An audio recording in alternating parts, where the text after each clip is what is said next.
उस्ताद बुखारी चयो आहे त अयाणो बेगाणो अॻे ई हुअसि मां रहियल होश मुंहिंजो उॾारे छॾियईं अलाए त काॾे विस पे बुखारी अजायो निहारे बिहारे छॾियईं। सुहिणा सिंध वासियो अस्सलाम वालेकुम।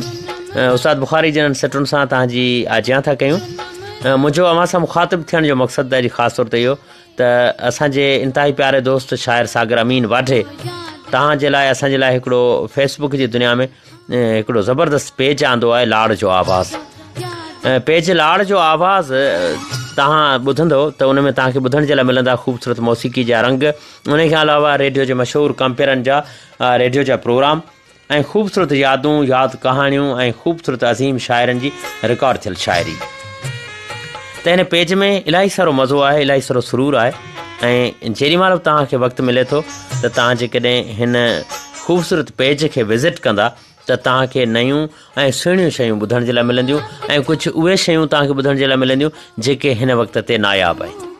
असांजे हिन दोस्त शाइर सागर अमीन वाढे जी भरपूर इहा कोशिशि आहे त निकोर तख़लीक़ुनि खे रिकॉर्ड कराए हिन पेज आधार असांजे दोस्तनि ताईं पहुचाइजे त हरगिज़ इहो न विसारिजो ऐं ज़रूरु ॿुधिजो।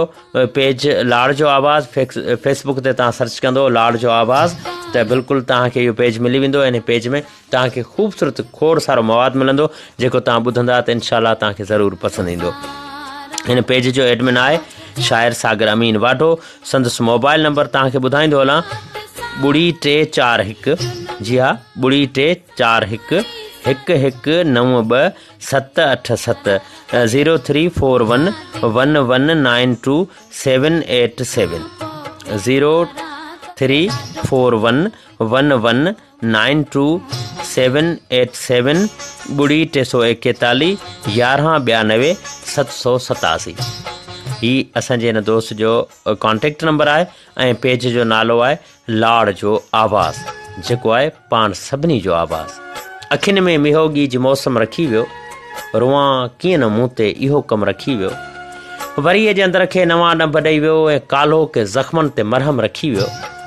चयमि हेकलाई में कीअं वक़्तु कटिबो त फौज़िया जे गीतनि जो एल्बम रखी वियो।